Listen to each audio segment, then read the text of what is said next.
আসসালামু আলাইকুম। সহকারী উপজেলা শিক্ষা অফিসার নিয়োগ প্রস্তুতির দ্বিতীয় পর্বে আপনাদেরকে স্বাগত।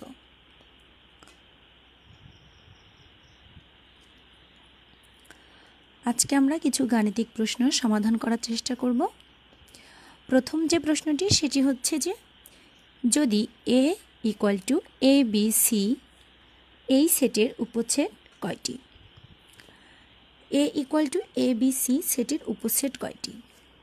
প্রথমত উপসেট, আমরা জানি উপসেট হচ্ছে একটি সেটের ভিতরে যতগুলো উপাদান থাকে, একটি সেটের ভিতরে যতগুলো উপাদান থাকে উহাদের দ্বারা পৃথক পৃথকভাবে গঠিত সেটকে উপসেট বলে। এখন এ সেটের মধ্যে উপাদান রয়েছে এ বি সি, তিনটে উপাদান। আমরা জানি উপসেট নির্ণয়ের জন্য একটা সূত্র ব্যবহার করা হয়, সেটি হচ্ছে 2n, যেখানে n হচ্ছে এই সেটের উপাদান সংখ্যা। এ সেটে উপাদান রয়েছে এ বি সি তিনটি, তাহলে এখানে n এর মান হবে 3।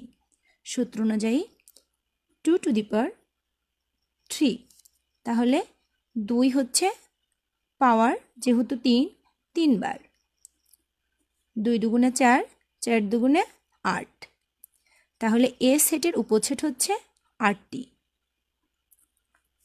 আমাদের সঠিক উত্তর অপশন গ, 8টি। দ্বিতীয়ত যে প্রশ্নটি সেটি হচ্ছে 0.04-এর বর্গমূলের মান কত? 0.04-এর বর্গমূল করতে হবে। দেওয়া আছে 0.04। এখন আমরা যদি এই দশমিক ভগ্নাংশকে, দশমিক থেকে যদি এটা আমরা হচ্ছে সাধারণ ভগ্নাংশে পরিণত করি, সেক্ষেত্রে লব হচ্ছে 4 আর হরের জায়গা এই দশমিকের জন্য 1 আর এই দুইটা অঙ্কের জন্য দুটো 0। এখন আমরা যদি 4-এর বর্গমূল করি সেক্ষেত্রে আমরা পাই 2, আর 100-র যদি বর্গমূল করি সেক্ষেত্রে কিন্তু আমরা পাই 10। এখন যদি আমরা কাটাকাটি করি 2 একে 2, 5 দুগুণে 10, তাহলে আমরা পাচ্ছি 5-এর 1। এখন 5কে যদি 1 দিয়ে ভাগ করা যায়, যেহেতু 1-এর মধ্যে যায় না, প্রথমে একটা দশমিক, এখানে 0, 5 দুগুণে 10, তাহলে আমাদের ভাগফল হলো 0.2। 0.04-এর বর্গমূলের মান হচ্ছে 0.2। এটা খুব সহজে অপশন দেখেই বুঝতে পারা যায় যে 0.2 যদি আমি 2 বার গুণ করি, অর্থাৎ 0.2-এর বর্গ করলেই তো 0.04 হয়, আর এই 0.04-কে বর্গমূল করলে তাহলে আমরা 0.2 ফিরে পাব। 3 নম্বর প্রশ্ন হচ্ছে 2-এর 1, 4-এর 1 এবং 4-এর 3-এর গড় কত? আমরা জানি গড় সমান রাশিগুলোর যোগফল ভাগ রাশিগুলোর সংখ্যা। এখন এখানে রাশি আছে 2-এর 1, 4-এর 1 এবং 4-এর 3, আর মোট সংখ্যা হচ্ছে রাশির সংখ্যা 1, 2, 3। তাহলে আমরা যদি সূত্র অনুযায়ী বসাই,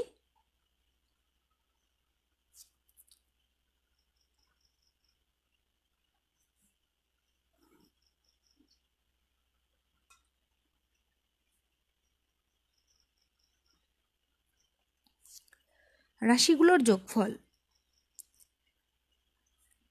2-এর 1 যোগ 4-এর 1 যোগ 4-এর 3, স্বাভাবিকভাবে লসাগু হচ্ছে 4, তাহলে হর দিয়ে ভাগ লব দিয়ে গুণ করলে 2 যোগ 1 যোগ 3, এখানে 3-এর 1 4, 4-এর 2 6, 6/4। আর রাশির সংখ্যা যেহেতু 3, এখন আমরা এই 4-এর 6-কে 3 দিয়ে ভাগ করব। এর নিচে 1 আছে, তাই 1 উপরে যে 3 নিচে এসে, এখন আমরা যদি কাটাকাটি করি 3 দুগুণে 6, 2 একে 2, 2 দুগুণে 4, তাহলে আমাদের উত্তর থাকছে 2-এর 1, অর্থাৎ হাফ।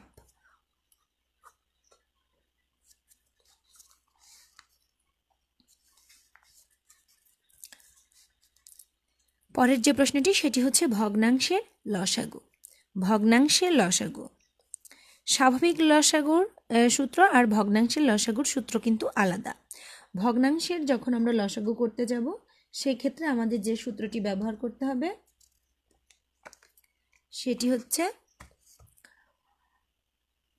যেটা বের করতে হবে আমাদের বের করতে হবে লসাগু। ভগ্নাংশের লসাগুর ক্ষেত্রে আমাদের লবগুলোর করতে হবে লসাগু আর হরগুলোর গসাগু। উপরে যারা এরা হচ্ছে লব এবং নিচে যারা তারাই হচ্ছে হর। প্রশ্নে যদি লসাগুর পরিবর্তে ভগ্নাংশের গসাগু করতে বলে সেক্ষেত্রে কিন্তু লবের গসাগু হবে আর হরের লসাগু, অর্থাৎ এখানে যেটা হবে লবের ক্ষেত্রেও সেটাই হবে। এখানে লবের জায়গা আছে 1 2 3, তাহলে 1 2 3-এর যদি আমরা লসাগু করি, সহজ হিসেব লসাগু হচ্ছে 3 দুগুণে, কোনোটা দিয়ে যায় না, তাহলে 3 দুগুণে 6, আর হর আছে 3 4 5, 3 4 5। এদের যদি গসাগু নির্ণয় করতে যাওয়া যায় সেক্ষেত্রে 3 4 এবং 5-এর কারোরই কিন্তু কোনো সাধারণ গুণনীয়ক নেই। সাধারণ গুণনীয়ক না থাকলে তাদের গসাগু হয় সবসময় 1। তাহলে এই সূত্রে যদি আমরা এখন বসাই, লবগুলোর লসাগু হচ্ছে 6 বাই হরগুলোর গসাগু 1, সেই ক্ষেত্রে আমরা লিখতে পারি 6। তাহলে সঠিক উত্তর 6। নিচের কোনটি মূলদ সংখ্যা? আমরা জানি যে 0 স্বাভাবিক সংখ্যা, প্রকৃত এবং অপ্রকৃত ভগ্নাংশ এবং সসীম দশমিক সকল সংখ্যাই কিন্তু মূলদ সংখ্যা, আর যেগুলো মূলদ সংখ্যা নয় তারাই কিন্তু অমূলদ সংখ্যা। আমাদের প্রশ্নে বলেছে নিচের কোনটি মূলদ সংখ্যা। অমূলদ সংখ্যার ক্ষেত্রে আমরা জানি যে পূর্ণবর্গ সংখ্যা বাদে অন্য যে কোনো সংখ্যা, পূর্ণবর্গ সংখ্যা বাদে অন্য যে কোনো সংখ্যার উপরে যদি বর্গমূল থাকে তা অবশ্যই অমূলদ সংখ্যা।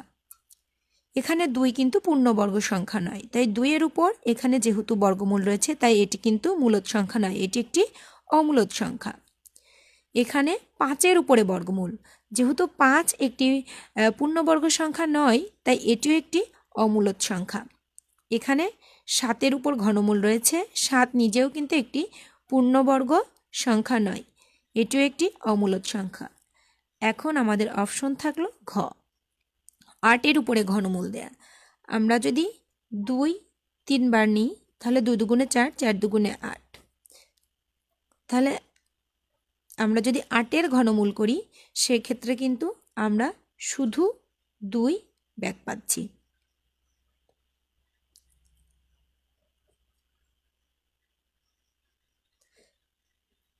আর 2 হচ্ছে একটি স্বাভাবিক সংখ্যা। আর আমরা জানি মূলদ সংখ্যার যে সংজ্ঞা সেখানে কিন্তু স্পষ্টভাবে বলা আছে 0 স্বাভাবিক সংখ্যা, প্রকৃত অপ্রকৃত ভগ্নাংশ এরা কিন্তু সবই মূলদ সংখ্যা। তাই নিচের কোনটি মূলদ সংখ্যা? এর সঠিক উত্তর অপশন ঘ।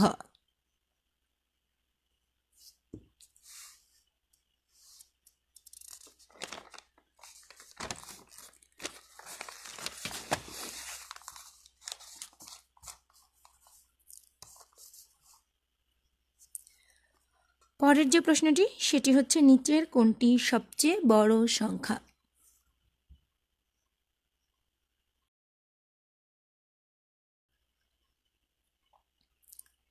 নিচের কোনটি সবচেয়ে বড় সংখ্যা? এই প্রশ্নের মধ্যে একটা ট্রিক্স আছে, সেটি হচ্ছে এখানে 0.2 আছে, 0.3 আছে। আমরা একটা ব্যাপার জানি, সেটি হচ্ছে কোনো পূর্ণ সংখ্যার বর্গমূল, কোনো পূর্ণ সংখ্যার বর্গমূল ওই সংখ্যার চেয়ে ছোট হয়। যেমন আমরা যদি 9 একটি পূর্ণ সংখ্যা, এখন যদি আমি এর বর্গমূল করি সেক্ষেত্রে কিন্তু 3-এর স্কোয়ার করলে 9 হয়, আর এই যে বর্গমূল আর 2 এটা বাদ যাওয়ার পরে 3, তাহলে 9-এর বর্গমূল করার পরে কিন্তু 3 আমরা ফেরত পাচ্ছি, আর 3 কিন্তু 9-এর চেয়ে ছোট। একইভাবে যদি কোনো দশমিক সংখ্যার বর্গমূল করা হয় সেক্ষেত্রে সেটি সংখ্যার চেয়ে বড় হয়। যেমন এখানে 0.2 আছে, 0.3 আছে, এদের যদি বর্গমূল করা হয়, যেহেতু এরা দশমিক সংখ্যা, এদের বর্গমূলের উত্তর কিন্তু এই সংখ্যার চেয়ে বেশি হবে। যেহেতু দুইটা দশমিক সংখ্যার বর্গমূল করতে অপশনে দেওয়া রয়েছে, সেহেতু সবচেয়ে বড় যেটা 0.3, এর বর্গমূল করলে আমরা এর চেয়েও বড় সংখ্যা পাবো। তাই সঠিক উত্তর হবে অপশন গ, 0.3 এর বর্গমূল, এটি সবচেয়ে বড় সংখ্যা। কোন সংখ্যার 37% থেকে 37 বিয়োগ করলে বিয়োগফল 37 হবে? কোন সংখ্যার, আমরা ধরে নিই সংখ্যাটি ক, ক এর 37% থেকে 37 বিয়োগ করলে বিয়োগফল হবে 37। প্রথমত আমরা শর্তগুলো দিয়ে গাণিতিক বাক্য তৈরি করে নেওয়া হলো। এবার আমরা এটা সমাধান করার চেষ্টা করি। ক এর 37% মানে 37/100, কারণ আমরা জানি শতকরা এমন একটি ভগ্নাংশ প্রতি ক্ষেত্রে যার হর 100। আর এই যে 37-এর আগে বিয়োগ আছে, আমরা এখন এটাকে সাইড চেঞ্জ করে দিব, ওই পাশে যে এই বিয়োগটা হয়ে যাবে যোগ, 37 যোগ 37। এখন 37 ক বাই যে 100 আছে, আমরা যদি একবারে 37 আর 37 যোগ করলে হচ্ছে 7 7 14, 3 আর 3 6 আর 1 7 74, আর এই যে এর নিচেই আছে 1, আর যদি গুণ করি একবারে 74 গুণন 100, তাহলে 7400। এখন ক আছে 37 সাথে গুণ আকারে, অতএব আমরা এখন ক এর মান বের করতে হলে 7400 একে 37 দ্বারা ভাগ করব, 2 আর 2 শূন্য, 200। তাহলে কাঙ্ক্ষিত উত্তর 200। 200 এর 37% থেকে 37 বিয়োগ করলে বিয়োগফল হবে 37। পরের যে প্রশ্ন সেটি হচ্ছে 1 বর্গমাইল এর সমান নিচের কোনটি? 1 বর্গমাইল, এটি একটি একদমই মুখস্থ প্রশ্ন।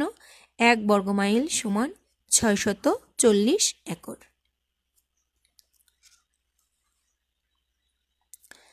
যদি x প্লাস 1/x সমান 5 হয়, তবে x/x² প্লাস x প্লাস 1 এর মান কত? দেওয়া আছে x প্লাস 1/x সমান 5। তাহলে এখানে আমরা যদি লসাগু নিই x, তাহলে হর দিয়ে ভাগ লব দিয়ে গুণ, এর নিচে কিছু নেই মানে 1 আছে, তাহলে x² প্লাস 1 সমান 5 আমরা লিখতে পারি। অতএব x² প্লাস 1 সমান 5। এখন এই যে এখানটাতে আমরা এই মানটা বসানোর চেষ্টা করব, x/x² প্লাস 1 প্লাস x, একবার একটু সাজাই লিখলাম, যেহেতু x² প্লাস 1 এর মানটা বসাতে হবে, তাহলে x/x² প্লাস 1 এর পরিবর্তে আমরা লিখতে পারি 5। তাহলে 5 আর গুণ করে 5x, তাহলে 5x প্লাস x। এখন উপরে x by 5x R x 6x। আমরা এখন উপরের x নিচের x যখন কেটে যাই থাকে 1/6। তাহলে আমাদের সঠিক উত্তর অপশন গ, 1/6। 8 টু দি পাওয়ার 3/4 ভাগ 8 টু দি পাওয়ার হাফ এর মান কত? এখানে আমরা দেখতে পাচ্ছি দুইজনেরই বেস কিন্তু 8। সূচকের নিয়ম অনুযায়ী আমরা এখন একটা বেস নিয়ে নিব 8, 3/4 ভাগের পরিবর্তে হয়ে যাবে -1/2। তাহলে এর উপর আমরা লসাগু নেওয়ার চেষ্টা করি, 2 এবং 4 এর লসাগু 4, তাহলে হর দিয়ে ভাগ লব দিয়ে গুণ করলে 3 বিয়োগ 2 দুগুণে 4, 2 একে 2, তাহলে হচ্ছে 8 টু দি পাওয়ার 1/4। এখন এই যে 1/4 এটাকে আমরা লিখতে পারি 4 বর্গমূল 8, কারণ আমরা জানি যে এই বর্গমূল চিহ্নের উপরে যত থাকবে এখানে সেটাই কিন্তু 1/4 হয়ে যাবে, অর্থাৎ ভগ্নাংশে চলে যায়। তাই এটা এবং এটার মধ্যে বস্তুত কোনো তফাৎ নেই। তাই সঠিক উত্তর অপশন খ।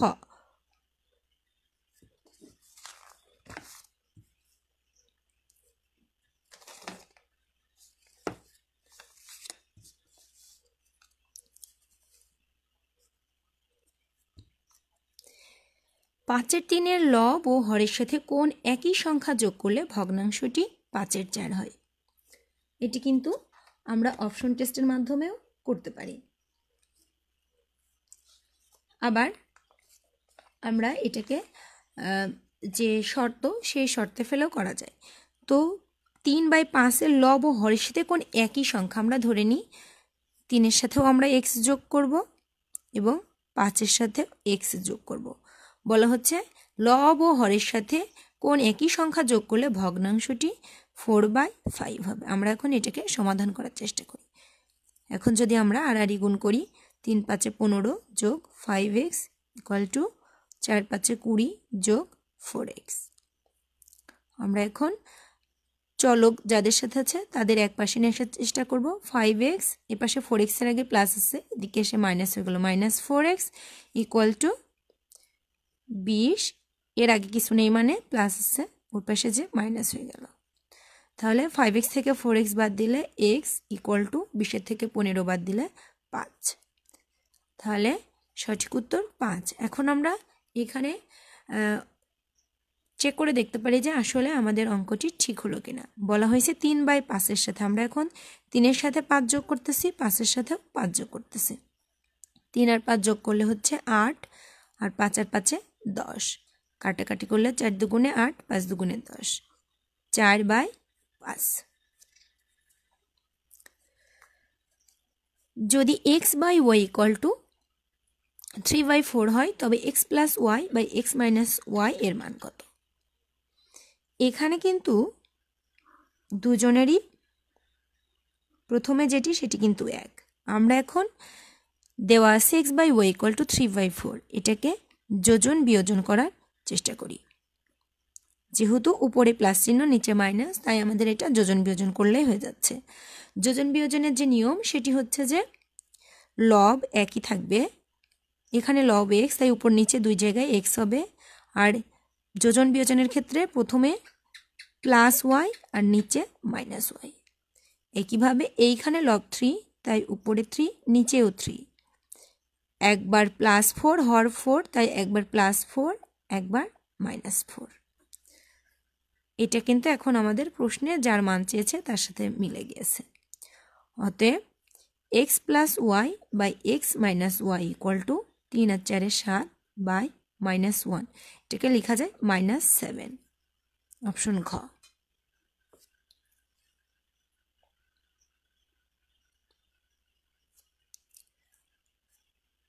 যদি a = 1, b = -1, c = 2 এবং d = -2 হয়, সেক্ষেত্রে a - b - c - d এর মান কত?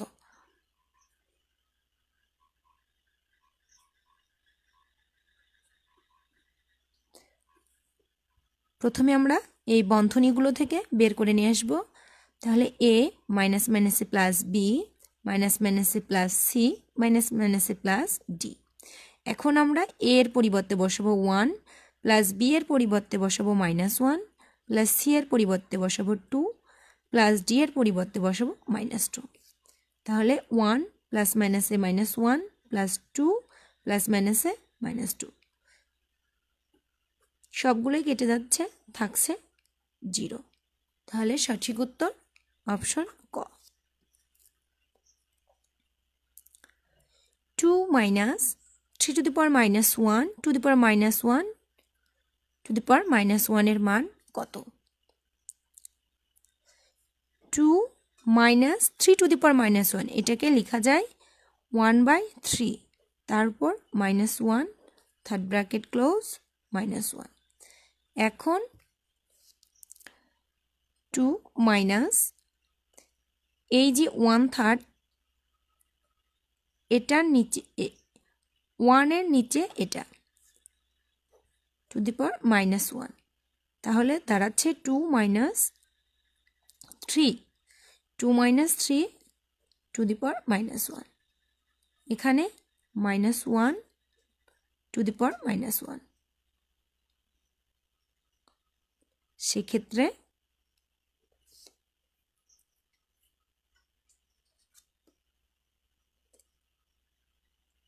-1, কেননা এইটা হচ্ছে যখন 1/-1 হবে আমরা -1ই কিন্তু ব্যাক পাবো। তাহলে সঠিক উত্তর হচ্ছে অপশন ঘ -1।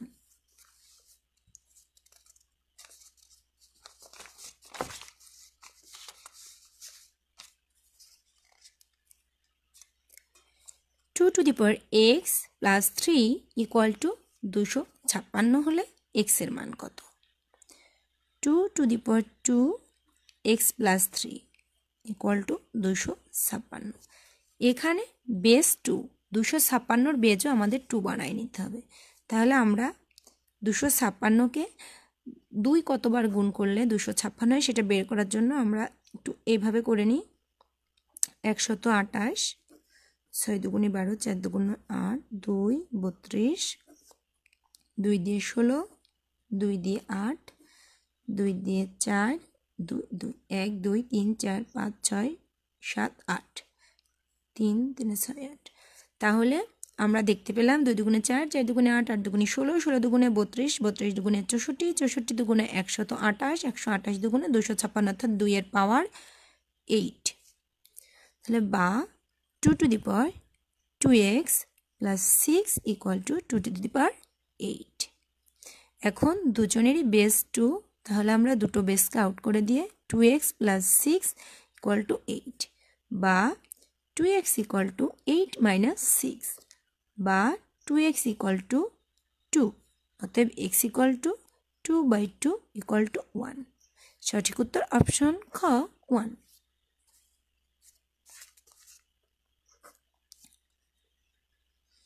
এবার একটা লগারিদমের অঙ্ক, log 3 টু দি পাওয়ার 1/27।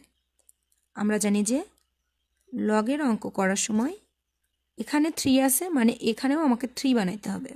তাহলে 1/3,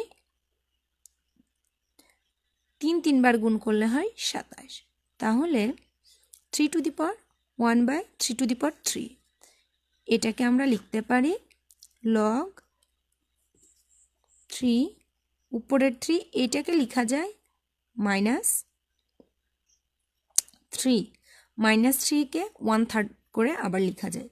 তাহলে আমরা জানি log a to the power a এর মান 1, আর এই যে এটা যেটা এটা সামনে চলে আসে -3 log 3 টু দি পাওয়ার 3, আর log a to the power এর মান 1 এর জন্য এটার মান 1 হয়ে যায়, থাকে -3। উত্তর -3।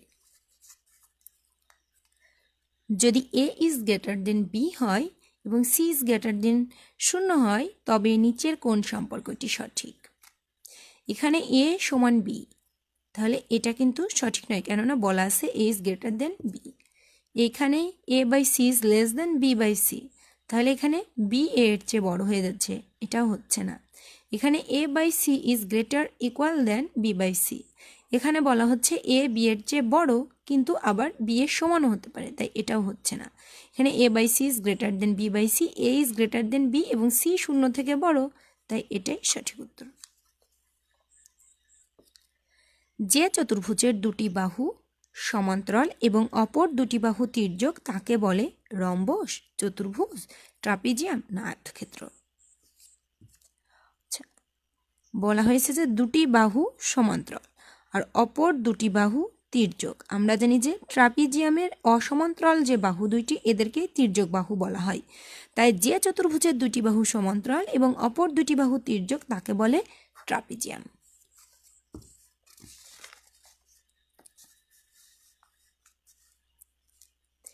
একটি 60 ডিগ্রি কোণের পূরক কোণ কত? আমরা জানি দুইটি কোণের পরিমাপের যোগফল যদি 90 ডিগ্রি হয় তাকে আমরা বলি পূরক কোণ, আর একটি যদি 60 ডিগ্রি হয় তাহলে 90 ডিগ্রি বিয়োগ 60 ডিগ্রি সমান 30 ডিগ্রি। তাহলে একটি 60 ডিগ্রি কোণের পূরক কোণ হচ্ছে 30 ডিগ্রি। যদি প্রশ্নের সম্পূরক কোণ চাইতো সেক্ষেত্রে দুইটি কোণের সমষ্টি হতো 180 ডিগ্রি। বৃত্তস্থ চতুর্ভুজের একটি কোণ 90 ডিগ্রি হলে উহার বিপরীত কোণের পরিমাপ কত হবে? বৃত্তস্থ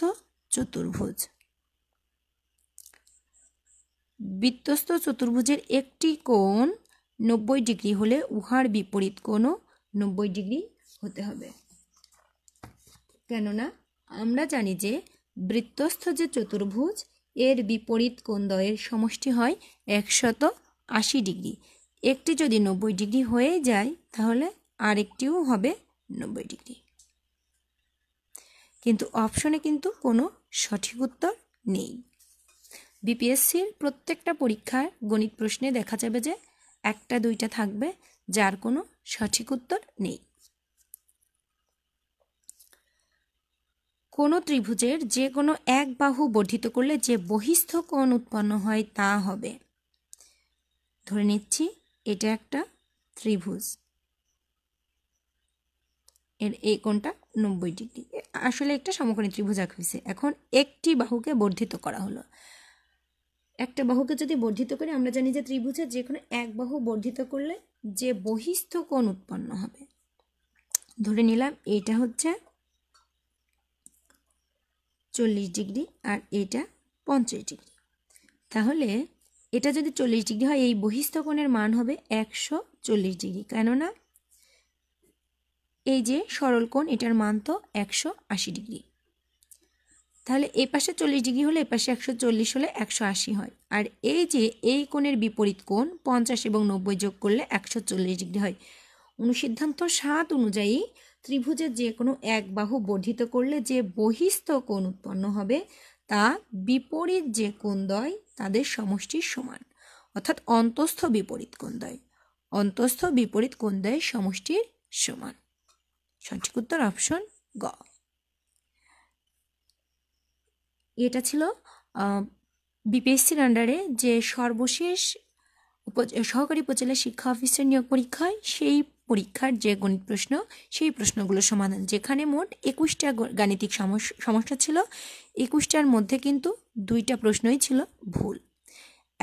একটাতে হচ্ছে 7-এর জায়গা -7-এর পরিবর্তে 7 ছিল এবং আরেকটাতে কোনো সঠিক উত্তর ছিলই না। তাহলে মোট 19টা প্রশ্ন কিন্তু উত্তর করার মতো ছিল। বাকি 2টা প্রশ্নের নাম্বার কি করবে করেছে সেটা কিন্তু বিপিএসসি নিজেই জানে। তো পরবর্তী পর্ব দেখার আমন্ত্রণ। ধন্যবাদ।